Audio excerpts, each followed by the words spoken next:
A graça e a paz, o nosso Senhor Jesus Cristo. Deixa eu só ter certeza que vocês estão me ouvindo aqui. Cadê meu povo? A gente vai falar hoje sobre a festa dos pães asmos. A gente está seguindo a sequência aí falando sobre. Se você está no YouTube, esse link que eu deixei aí aqui no chat, tá? É o link que vem direto aqui para a sala, se você quiser participar aqui, não precisa ligar sua câmera, nem ligar seu microfone, é só você participar, sem problemas. A gente tem muita coisa para falar hoje, e antes de fato começar, eu compartilhei um questionário lá do Google Forms, formulários, tá? E nesse questionário eu fiz algumas perguntas e eu achei bem interessante compartilhar com vocês aqui algumas das perguntas, algumas das respostas que valem a pena a gente falar antes da gente começar a nossa aula de hoje, tá? A pergunta é: por que você acha importante estudar o hebraico bíblico? Uau! Antes de trazer as respostas aqui que eu achei interessante, eu quero me apresentar, tá? Eu sou a Luciana Gomes da Silva, eu sou bacharel em Teologia Pastoral, certificada em Hebraico, Contexto e Cultura Judaica do Antigo Testamento, sou também, acabando, né, a minha formação aqui em psicanálise, portanto, psicanalista, se você quer atendimento, também pode me procurar, tá, que eu consigo atender você nessa sua demanda aí de análise. Então é isso, também sou escritora. Aqui no último slide, nosso último momento, eu vou trazer para vocês o meu livro, a gente vai falar sobre isso, tá? Sobre algumas coisas que a gente faz e aprende com o hebraico, e também eu trouxe essas coisas no livro para vocês, vou falar sobre esse livro depois, tá? Então tem uma jornada aí de estudo e aprendizado, tá? Eu também ministro aula presencial na minha igreja, sou casada, tenho 2 filhos, tá? Tudo isso faz parte de quem eu sou, tá? Então, eu vou responder a primeira pergunta que eu falei para vocês, que eu ia responder. Tem a turma também que está assistindo e ouvindo como podcast lá pelo Spotify, Luciana Mais Hebraico, seja bem-vindo, tem vários outros podcasts aí para você ouvir, tá? E muita coisa boa vindo por aí. Por que você acha importante estudar o hebraico bíblico? Então, foi uma pergunta bem pontual que eu fiz, e aí as respostas foram para compreender as escrituras no original, claro, para compreender as escrituras, né? Para o entendimento profundo da mensagem, corretíssimo, tá? Para o entendimento profundo da mensagem. As coisas mudam de lugar quando você, de fato, entende o que aquela palavra ali significa ou carrega na sua significação aquele peso, tá? Então, esse é importantíssimo. Para você que está aqui no YouTube, tem um link aqui no chat, você vem direto para a nossa sala ao vivo aqui, tá bom? Se quiser ficar assistindo por aí também, tudo bem. Então, a primeira pergunta foi essa. Por que você acha importante estudar o hebraico bíblico para entender melhor o sentido da palavra, para melhor interpretação do texto e, além de tudo, aprender as coisas na íntegra. Tem a oratória, tem a dinâmica que você aprende a hermenêutica, tudo isso é muito bom, mas você precisa aprender de fato o que você está ensinando, o que você está ensinando, tá? Não adianta que vários gritos e movimentos, muito efeitual na sua mensagem. Eu estou aqui de maneira até, para alguns, na hermenêutica inapropriada, que eu estou usando o meu bonezinho aqui, mas não se preocupe com isso. É, e por que você acha importante estudar o hebraico bíblico? Para conhecer, entender, para que não sejam ensinados conceitos errados na igreja. A igreja evangélica de hoje deve dar a devida atenção ao estudo do hebraico, a gente vê que não dá, tá? Tem muitos testemunhos de pessoas aqui que dizem isso, que a igreja não oferece esse aparato aí para as pessoas que estão estudando teologia. Algumas igrejas também nem oferecem essa teologia para as pessoas, né? Especialmente em nossos dias, quando muitos conceitos equivocados são disseminados por quem não conhece ou por quem conhece pouco do assunto. É mais do que necessário ampliar o conhecimento do povo de Deus nas línguas originais. Então, achei essa resposta maravilhosa, tá? Vai trazendo aí uma mente diferente para nós. O texto hebraico, o original grego, ou seja, pode ajudar na elaboração dos sermões mais precisos, de sermões mais precisos, com muito louvor, eu digo sim, tá? Eu digo sim. Traz clareza para o texto, ajuda a conhecer, ao conhecer originais, vai abrir um leque, né, de, de entendimento para você, porque o hebraico ele é muito visual, tá? Eu não estou falando da gemátria, tá? Você não vai ver gemátria aqui nas minhas aulas. O que é gemátria? É pegar uma letrinha, outra letrinha e formular ali uma frase. A gente não trabalha com isso aqui.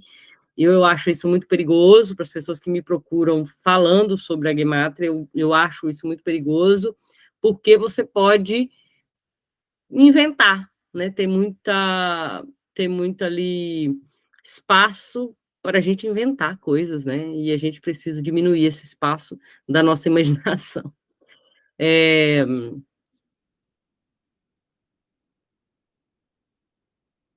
Ter conhecimento das escrituras traz estrutura para o sermão.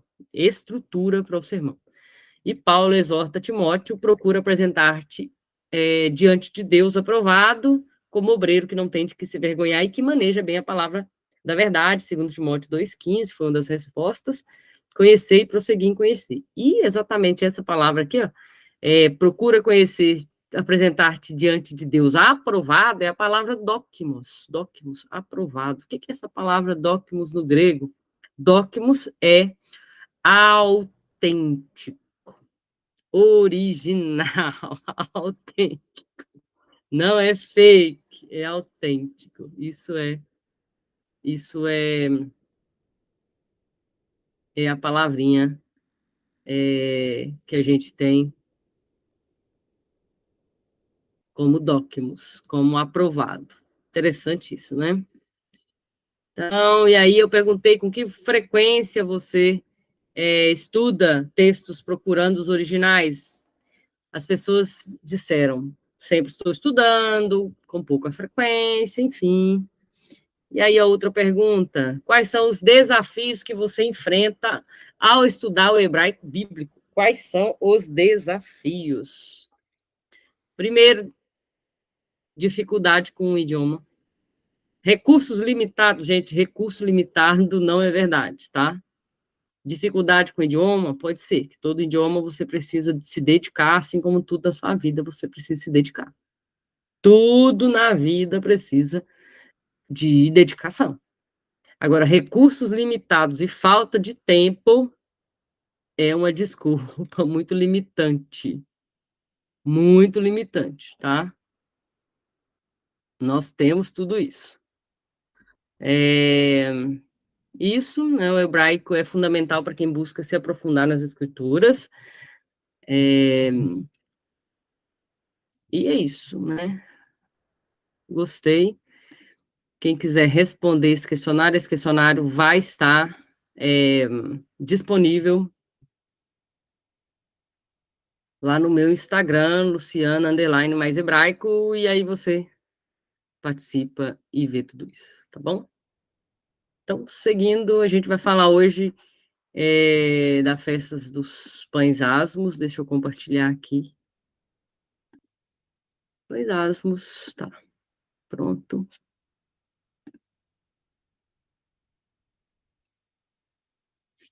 Festa dos pães asmos.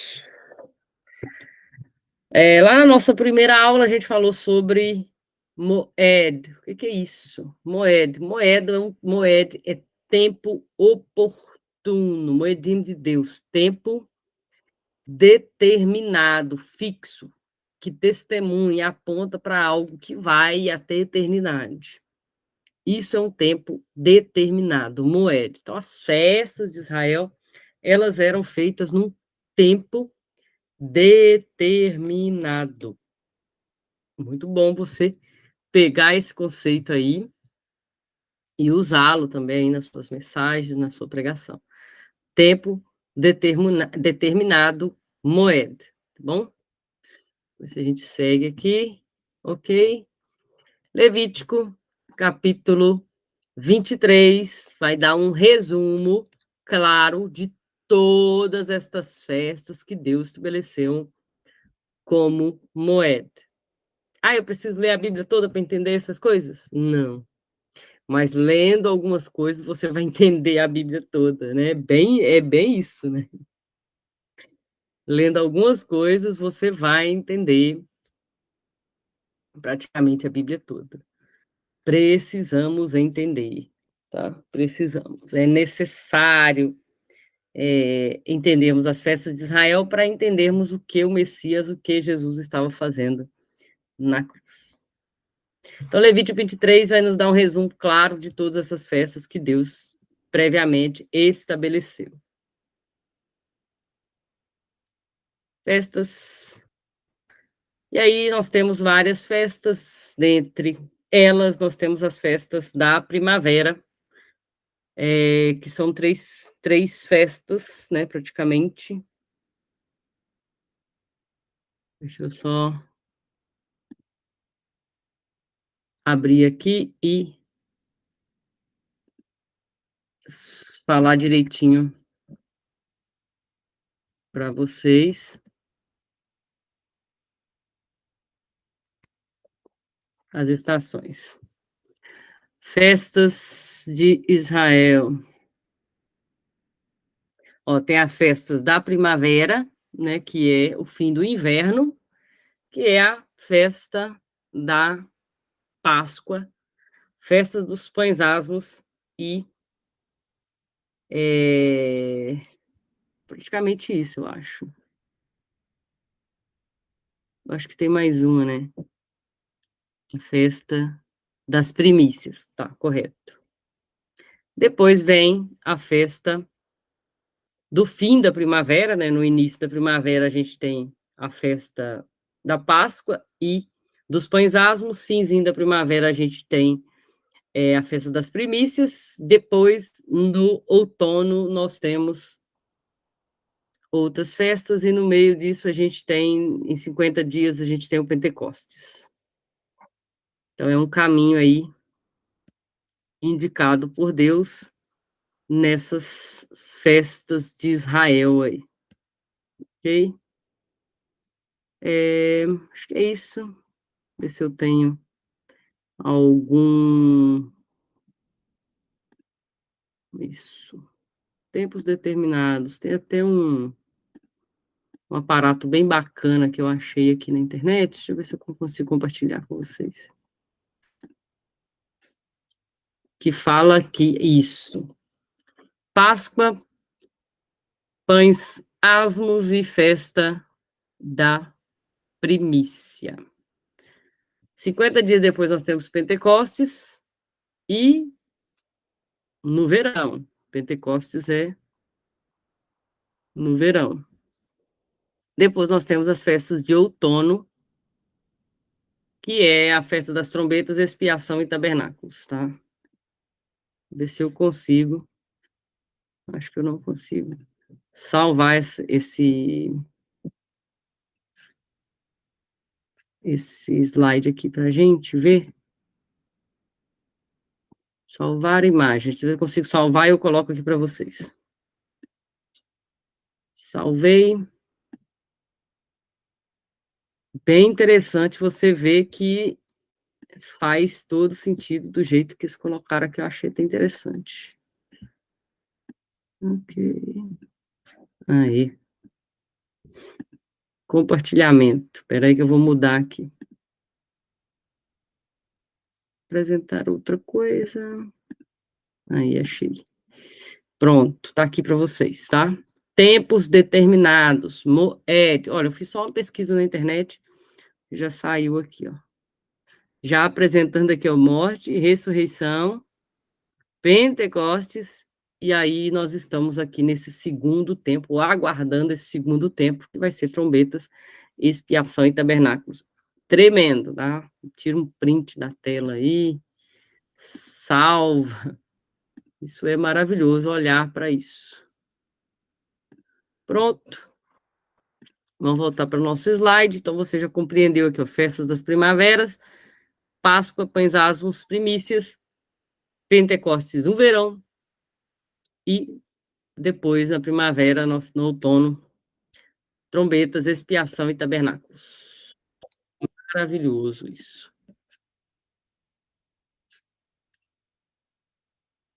Voltando lá para a nossa outra apresentação. Lucilene, Deus abençoe. A paz, pastor. A paz. Então é isso, né? Êxodo. A gente está falando aqui, Glaucilene, dando continuação aqui às festas aqui da primavera. E Êxodo capítulo 12 vai falar sobre o início ali, de como isso se constituiu, o primeiro mês, que é o mês de Nissan, o mês da primavera, se abre ali com a Páscoa. No outro dia já começa a festa dos pães asmos, e a gente vai entender por que elas estão seguidamente aqui, tá? Quando nós pensamos, então, nos eventos da Páscoa e do Êxodo do Egito, é difícil pensar em uma imagem mais perfeita do que estava por vir em Jesus. Olha que maravilha. Um cordeiro inocente, sem falhas, foi sacrificado e o sangue espalhado na madeira, vertical e horizontalmente, para que as pessoas que crescem fossem salvas da morte. Então, esse é o sentido da Páscoa. O sangue passado, o sangue que livrava da morte. E o que tem a ver o Novo Testamento com o Antigo Testamento? Primeira carta aos Coríntios, capítulo 5, versículo 7, vai dizer que nós precisamos nos livrar do velho hametz, do velho fermento, para que seja uma nova massa, assim como são sem fermento, porque o Messias, nosso Cordeiro Pascual, já foi sacrificado. Então, ele faz uma ligação do Cordeiro Pascual com Cristo e nós, igreja, como esse pão sem fermento, a instituição da igreja ali como um pão sem fermento. Então, após a noite da Páscoa, propriamente dita, nós vamos entrar na festa dos pães asmos, que vai durar 7 dias. Qual o significado dessa festa dos pães asmos? É a festa que eles ficavam sem comer nada que apontava para o fermento, tá? Nada. Mel, nada disso. Tudo que apontasse para o fermento era cortado ali. Então, essa é uma imagem de nossas vidas como crentes aqui na Terra, né? Escolhendo dar as costas ao pecado com o fermento. Então, o símbolo do pecado na Bíblia, quando a gente fala de fermento, a gente lembra de pecado.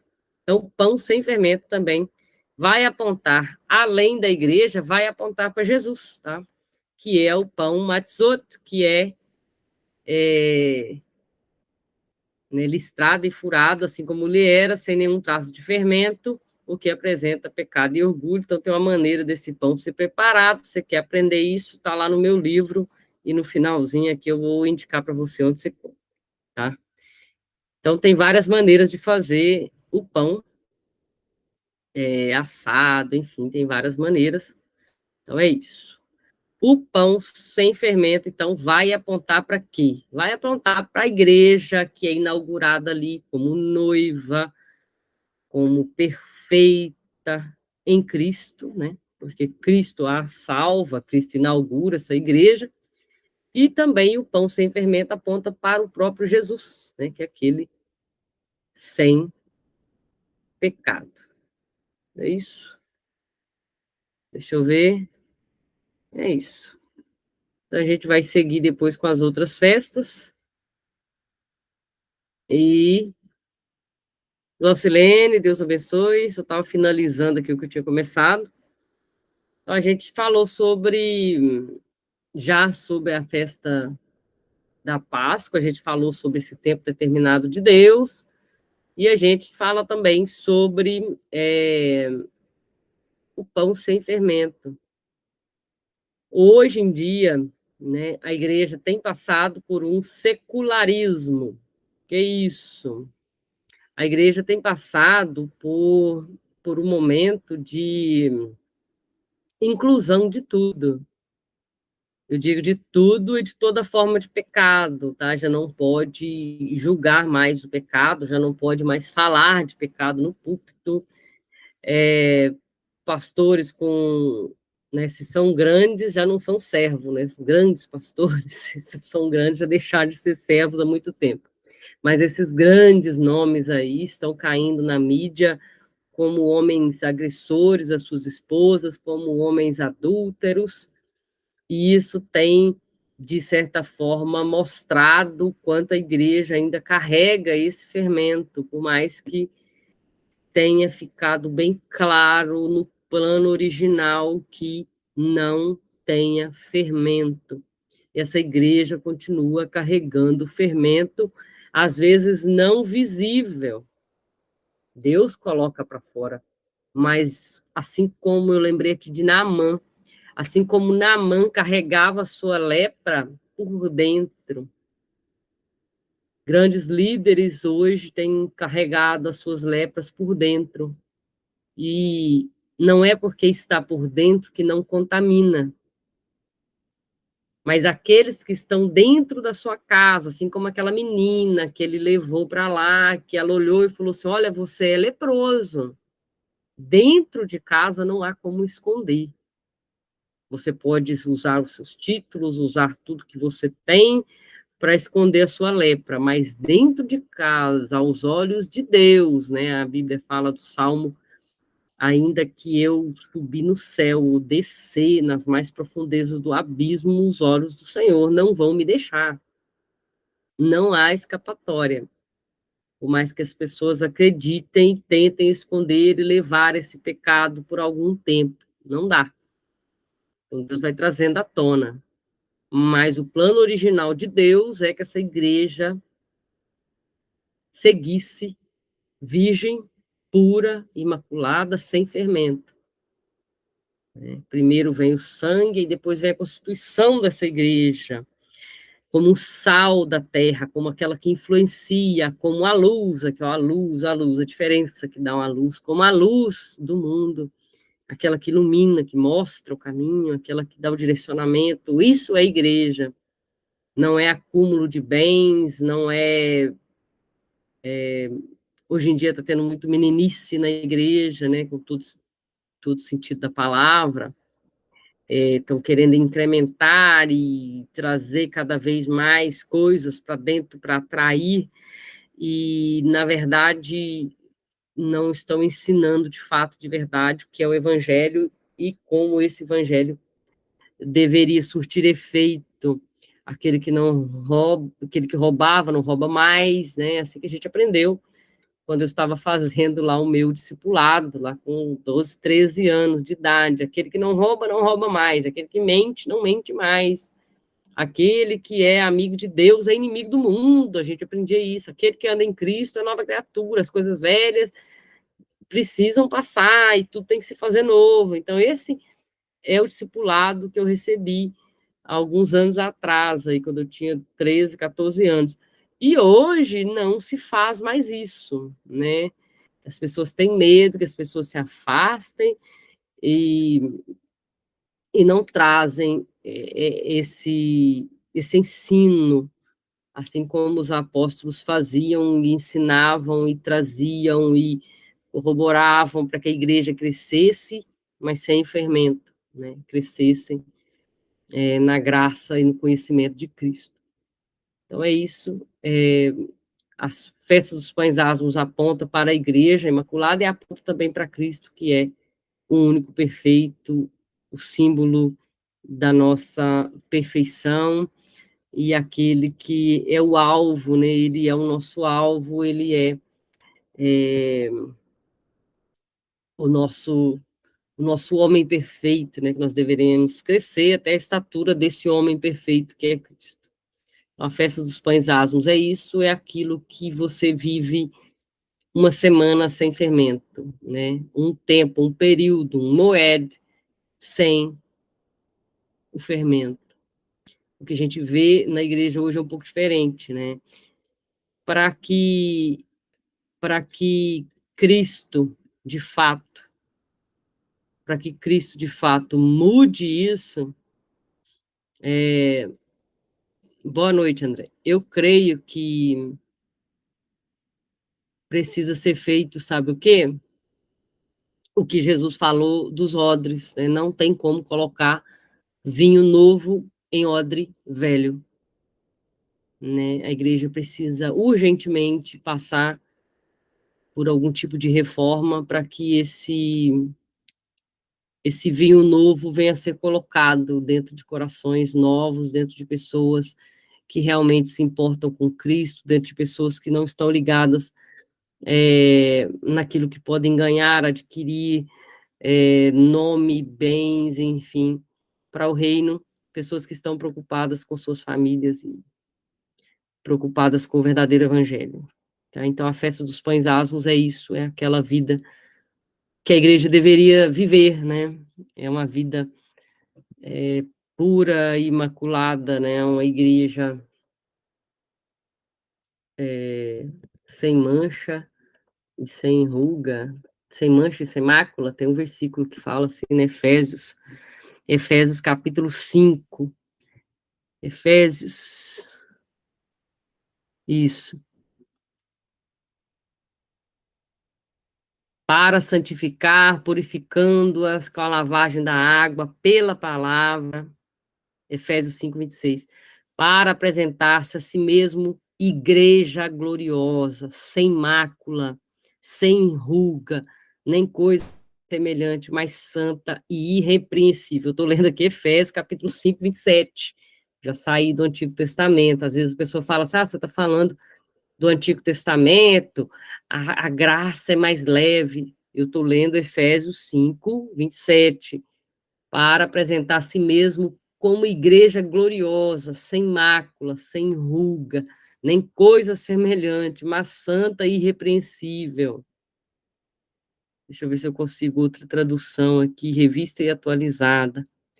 Para apresentar-se a si mesmo, está no mesmo, sem, porém santa e sem defeito.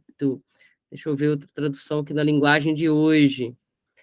Fez isso para também poder trazer para perto de si a igreja em toda a sua beleza. Olha, nova linguagem de hoje, Efésios 5, 27.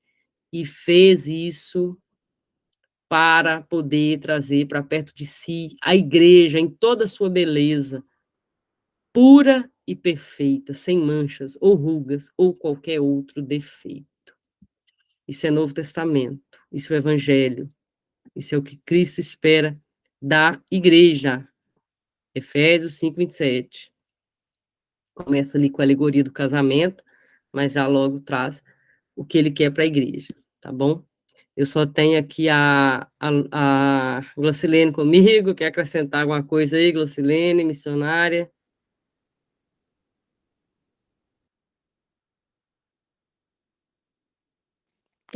Professora, Pai do Senhor, desculpa aí até um pouquinho do meu atraso.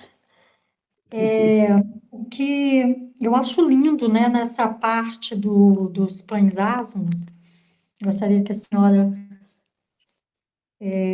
pensasse junto comigo, é a parte ali, Lucas 22. né, a instituição da ceia, né? A senhora vem falando sobre a Páscoa, o Pêssar, né, e a entrada do Senhor, ele manda preparar tudo para essa celebração. As pessoas às vezes não aceitavam, hoje muitos já até aceitam, que o Senhor Jesus era judeu. Então, ele cumpria, né, toda essa tradução, toda essa tradição judaica. E o que me chama mais atenção aí nos pães asmos, pastora, é que ali nós sabemos, né, talvez em uma aula, assim, a senhora possa estar explanando mais, que esse pãozinho, né, ali eram colocados 3 pães, esses 3 pães bem fininhos, né, a qual um era colocado sobre o outro ali na mesa do Seder, né, do Seder. Às vezes eu não sei me expressar bem no falar, mas esses 3 pães bem fininhos, um era o pão de Abraão, o outro o pão de Isaac e o pão de Jacó. O que me chama assim, que eu acho lindo, é que Jesus ali, ao partir o pão, ele pega o pão de Isaac, pão de Abraão, Isaac e Jacó. Ele pega o de Isaac, quer dizer, um menino primogênito, um menino sem manchas, um menino tipologia dele, tipologia de Jesus. E a coisa mais linda que nós sabemos que eles têm todo um cerimonial. O judeu, ele tem todo um cerimonial para estar ali passando pela Páscoa judaica.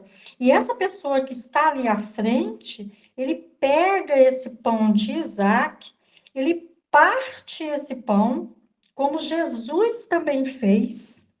Ele parte, ele pega o pedaço maior do pão e esconde, que eu não sei, se eu não estiver falando certo, a senhora me corrija, que é o afikoman.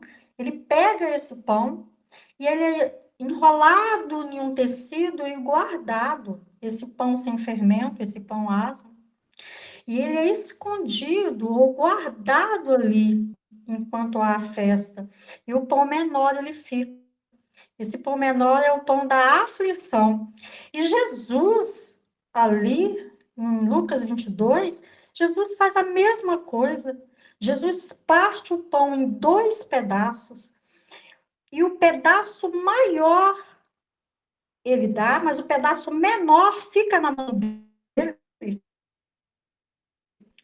O pão da aflição, o pão que o nosso Jesus iria comer por nós, a aflição que o Senhor iria passar por nós, que, como a senhora acabou de dizer com muita propriedade, hoje tem sido banalizado nos púlpitos da nossa igreja, das nossas congregações, e que o Senhor tenha misericórdia, porque ali, a coisa mais linda que agora eu vejo, que ao partir desse pão menor, enquanto é dado a cada um familiar que está ali, né, comemorando, é contado a história das pragas de Moisés, é falado ali tudo aquilo que o povo passou, e depois vem, vamos comer o cordeiro e a celebração, né, que é o doce e o amargo, e ali o que acontece depois disso tudo, essa pessoa que está à frente da cerimônia, agora é o momento de encontrar o pão maior.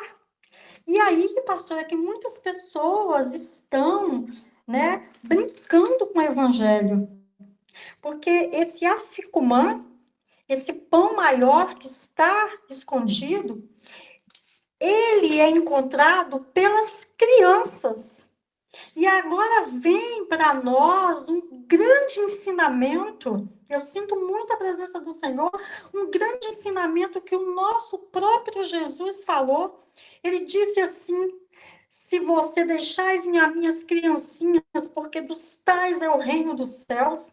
E também ele disse assim: para entrar no reino dos céus, você tem que ser como uma criança. Então, nós temos que ter um coração, como a senhora falou agora, um coração ensinável. Nós temos que ter um coração que aprende, um coração de quem rouba não rouba mais, de quem mente não mente mais, de quem não lia a palavra, tem sede de ler a palavra. Nós estamos, e esse pão representa, esse pão só é dado no último momento. Por quê? É a representação do Senhor. O Senhor está dizendo assim, é o ápice da festa judaica do Pêssar, porque ela significa o quê? A vinda de Jesus, que será oculta, escondida. E muitos estarão desapercebidos. Esse aficomã, esse pão escondido que as crianças vão encontrar. A senhora vê que alguns rabinos, né, eles dizem, né, assim, com muita propriedade, que é como se fosse o doce, a sobremesa. E o Senhor é a sobremesa, o maior pedaço que nós estamos esperando. Mas como estamos esperando esse pedaço? Como nós estamos esperando?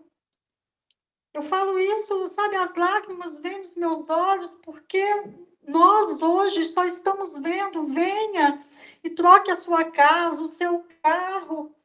O Senhor não é contra isso.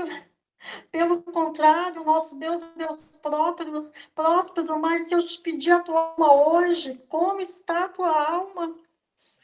O que você vai apresentar para mim?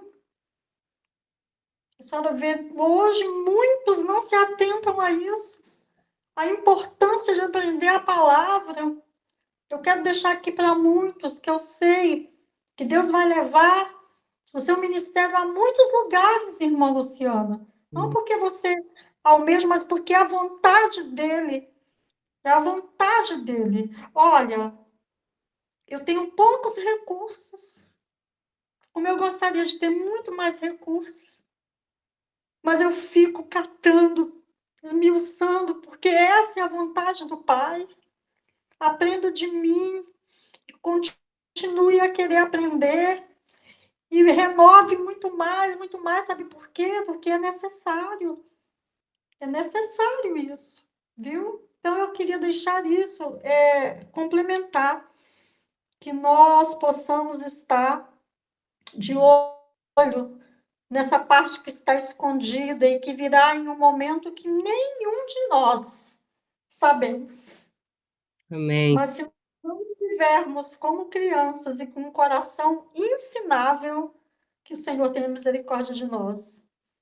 Obrigada, viu, mais uma Sim. vez pela oportunidade. Sim. Eu lembrei aqui de João, né? Quando Jesus diz, João 6,48, eu sou o pão da vida. Aleluia. Eu sou o pão, aquele que vem a mim não terá fome, e quem crê em mim nunca mais terá sede. E ele é o próprio pão, né? João 6,53 diz que, na verdade, vos digo que se não comerdes a carne do Filho do Homem, ele é o pão, né? E não beberdes o seu sangue, ele é o próprio vinho, não tereis vida em vós mesmos. Então, o evangelho, ele é um pouco além, né, daquilo que eles estão trazendo hoje, né? Um compromisso, é uma aliança, é um olhar para a eternidade, é um compromisso de verdade, é um casamento. Tanto é que a palavra, quando fala que as pessoas são não são mais cristãs, né? É como se fosse um divórcio, elas estão divorciadas de Deus, né? Então a gente tem um compromisso de casamento com esse pão, né? Com esse vinho, que na verdade pode também suprir todas as nossas necessidades em Cristo. Mas ele precisa sim do nosso compromisso, do nosso sim, naquele que confessar de ele diante dos homens, ele vai confessar diante de Deus, né? Então é maravilhoso esse evangelho, muita coisa aqui. Você trouxe para nós muito bem aí sobre a cultura, né? Sobre esse guardar, sobre essas crianças, é muito bonito isso. E sim, né, cremos que Cristo fez tudo isso de acordo com a cultura que ele estava aí na sua época. Sim, né? Com certeza, Paulo fala muito sobre isso, assim como nós lemos aqui. Deixa eu até voltar aqui, 1 Coríntios 5:7 fala sobre isso. Deixa eu colocar minha apresentação aqui de novo. Livrem-se do velho fermento, para que sejam a nova massa, assim como são sem fermento, porque o Messias, o nosso Cordeiro Pascual, já foi sacrificado, agora é a nossa parte. Né? Agora cabe a nós. Bem, isso deixa... Muito obrigado, né, pela participação. Quem não está participando ao vivo com a gente aí está perdendo a oportunidade. Então, a gente vai seguir, tá, com as outras festas. Tá? A gente tem a festa das primícias para falar, depois a gente vai falar sobre Pentecostes, que eu acho que é bem interessante você entender o verdadeiro conceito do Pentecostes, e a gente vai falar também na festa das trombetas, que é tremendo, maravilhoso.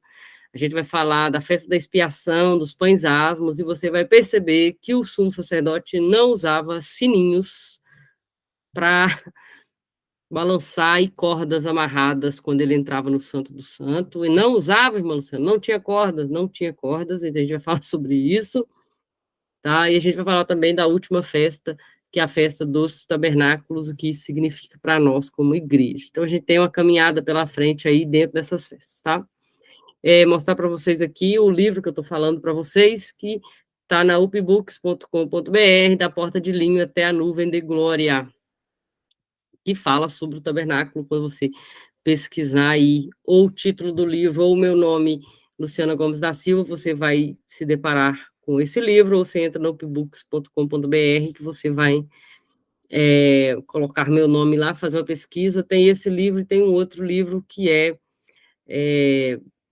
a jornada, o Caminho das Águas, a Jornada no Deserto, que é um livro também maravilhoso, tá? Esse aqui são praticamente 300 páginas falando sobre isso que a gente está falando aqui, falando sobre as festas de Israel, o sacrifício, é um livro necessário, tá? Para que você aprenda o que Cristo fez por nós, qual a trajetória de Cristo e a igreja, qual é essa conversa aí, né? Como essa conversa se deu, tá bom? Mais o que? Nosso último slide. Então, quero falar para vocês que, bem finalizando aqui, pirâmide de aprendizagem. Que é isso, irmã Luciana? Olha, mostrar para vocês o que vocês, às vezes, perdem por não participar, por não estarem atentos ao que Deus mostra para vocês, tá? William Glazer é um estudioso aí do comportamento humano e ele percebeu o seguinte: tem uma pirâmide do aprendizado, tá? Deixa eu voltar lá, aqui no negócio. Aqui. Primeira coisa é ler. Quando você lê, você guarda 10%. 10% do que você aprende. Ao escrever, você guarda 20% do que você escreveu. Quando você observa figuras, você grava 30% do que você aprendeu. É muito pouco. É muito pouco, tá? Vendo e ouvindo, que é o que você está fazendo aqui agora, só 50% você vai guardar. Isso é um método de aprendizado passivo. Você está só recebendo, não está participando. Aí vamos agora para um método de aprendizado ativo, que é estar na aula, que é participar, que é perguntar, que discutindo o assunto, fazendo perguntas, você aprende 70%. Você assimila, você guarda.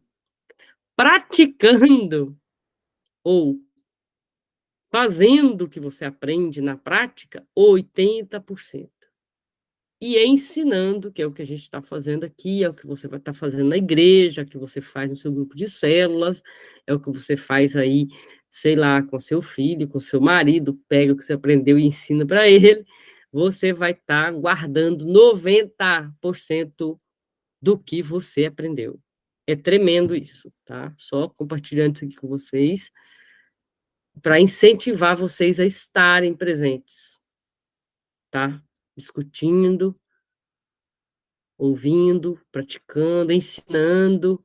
A Glaucilene trouxe aí o que ela está estudando, que ela está ensinando, ela já vai gravar esse conteúdo melhor do que se estivesse só lendo, tá? Então é isso. Deus abençoe a vida de vocês, Glaucilene, Deus abençoe, obrigado pelas orações, pela participação, e eu vejo vocês no próximo sábado, e a gente continua. Próximo sábado vai ser a festa das primícias, tá? E a gente vai falar sobre Cristo também, tá? Depois a gente faz um apanhado disso tudo, a gente vai colocando Cristo dentro de tudo, porque a Bíblia diz, porque dele, por ele, para ele são todas as coisas, a ele a glória para todos sempre. Amém.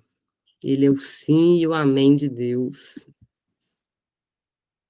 Amém, pastora. Jesus abençoe sua família, sua casa, sua semana. Em nome de Jesus. Gente, ó, vejo vocês depois, para vocês que estão ouvindo aí pelo podcast, Deus abençoe, para vocês que estão aqui no YouTube comigo ao vivo, para vocês que vão assistir depois também, que o Senhor guarde o coração de cada um de vocês e vos dê força para viver um verdadeiro evangelho, tá? Sem máscaras diante de Deus, porque Deus nos vê além das nossas máscaras e dos nossos títulos e funções. Deus abençoe. Amém.